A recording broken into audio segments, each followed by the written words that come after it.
An exercise for mind and body originating in India thousands of years ago has become accepted and recognized in the modern world as a panacea for the relief of stress. Indeed, many have claimed to have relief from ailment through the practice of this ancient exercise.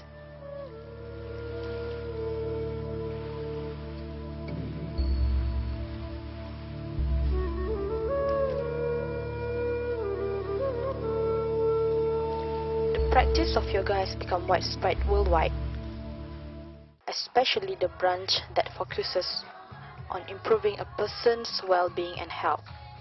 In Malaysia, yoga is practiced in gymnasium and yoga centers around the country by a wide cross-section of the population, young and old regardless of their religious denomination. But recently, yoga attracted what is arguably unwarranted attention from no less than the National Fatwa Council.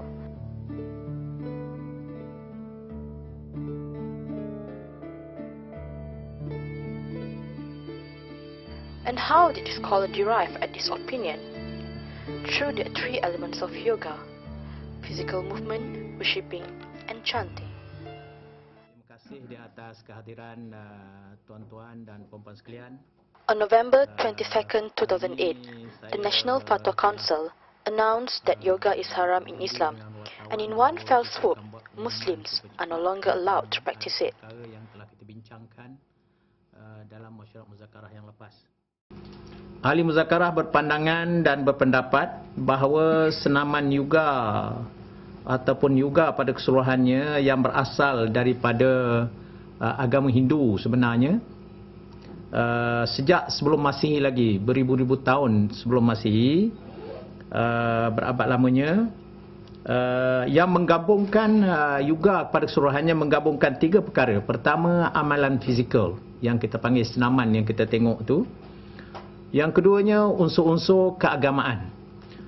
Terdapat juga mentera dan pemujaan bagi tujuan tertentu amalan yoga ini.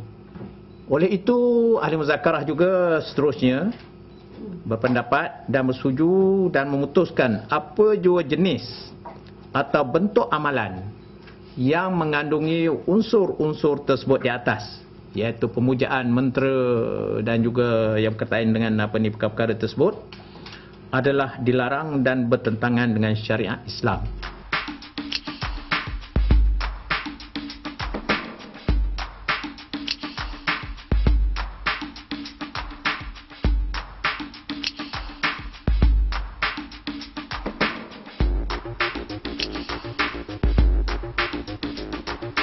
But is there any truth? Could the practice of yoga deviate Muslim from their religion? After a fatwa has been issued, whatever satisfaction or responses, reaction after that should be moderated.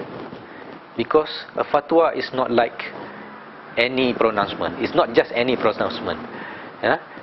It is a pronouncement by an official legal entity which operate according to a certain standard process. And it is a religious process as well. It is a religious matter. It is a religious process. If questioning of fatwa, properly made fatwa, is questioning an aspect of the religion of Islam. My name is Intan Suraya Hashim. I run a fitness studio called Studio W in Kota Damansara. We offer fitness classes, especially for women, and yeah. I'm a full-time yoga instructor. I'm also the president of the Malaysian Yoga Society and the president of the Malaysian Association of Yoga Instructors. I've been practicing since 2002, somewhere in between that year, and in 2006 I got certified. I took the training in 2005. We do offer yoga classes for women. We have three types: alignment yoga, flow yoga, and power yoga. So what we do is we teach the classical exercise called yoga. We also certify instructors. The classes that I teach are Hatha. Hatha yoga is the physical exercise of yoga. There are other types of yoga where you have meditation, chanting, like Raja Yoga, purely meditation. So Hatha Yoga is what is mainly practiced in this country. Hatha means the physical exercise of yoga. One day, one morning, I opened the paper and the first thing I see is, yoga may be banned in Malaysia. And, it was very shocking because, you really did not think there was a problem with yoga in Malaysia. It just came, bam, out of the blue. And when they say they did the research, the first thing they would research is the traditional, the main book of yoga. That would probably be the Pradipika or the Bhagavad Gita or the Vedas. So when you read that, automatically, naturally, the first sentence in the book will say, praise to the Lord or whatever. Professor Zakaria Stapa, he just basically mentioned a one-liner. He said, Muslims should not do yoga because it may deteriorate their faith. But then we had to wait for the fatwa, which came out about maybe two weeks later. And only then we had a really clear idea of why they are so against yoga. Bila keluarnya fatwa kata yoga diharamkan kecuali yang tidak menggunakan mantra, itu approach yang daripada approach negatif tu sudah menjadikan satu kebimbangan kepada pengamal-pengamal yoga. Jadi itu yang masalahnya sekarang ni. Ya, maknanya sekarang ni orang-orang yang dulu dah mengamalkan yoga dah takut nak beryoga sebab mereka ingat haram. This is the Fatwa Council issuing a fatwa on yoga. It is their job. It is what they do. They issue fatwas. They are muftis. So they can issue fatwa on everything, on anything, when it is required. So it so happens that this time round, the issue is yoga.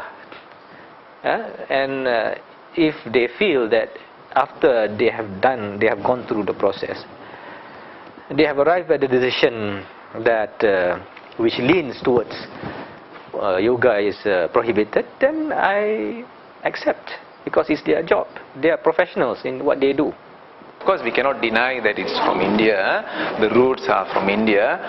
But over the last 40 years, yoga has become very commercialized. You don't find classes where, like in India, you don't find chanting or some form of worship. All these things are not taught in Malaysian style yoga. We don't actually go into the meditation aspect of yoga in class, in a regular class. Because we know that people do their own meditation in their own time, when they pray or when they, for all religions, Christian, Buddhist, Islam. So that aspect of yoga, in this country, I think we respect that. And I won't be teaching meditation or chanting in a class. Most of all, I will not want to deviate anybody from their religion, especially mine. So that's a responsibility of the teacher. So I have to learn all this from top to bottom so that I know what to teach and what not to teach. And as a Muslim, I should know what I should practice and what I should not practice. I'm also Muslim, and when I first started doing yoga, and I read yoga books and all that, you see parallels with, with Hinduism and sun worship or whatever. And even then, and I started practicing in 2004, I was a little bit like, is this okay with my faith?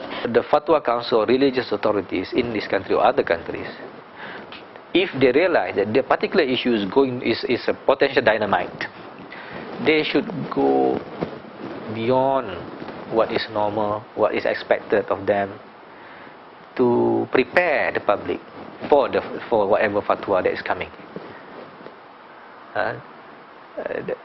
Even though it is not required maybe by law or anything, but that would be more prudent. That would lead to less confusion. Anybody nak yoga pergi sana, lelaki, jantan, betina, perempuan semua boleh, dan lain-lain semua boleh.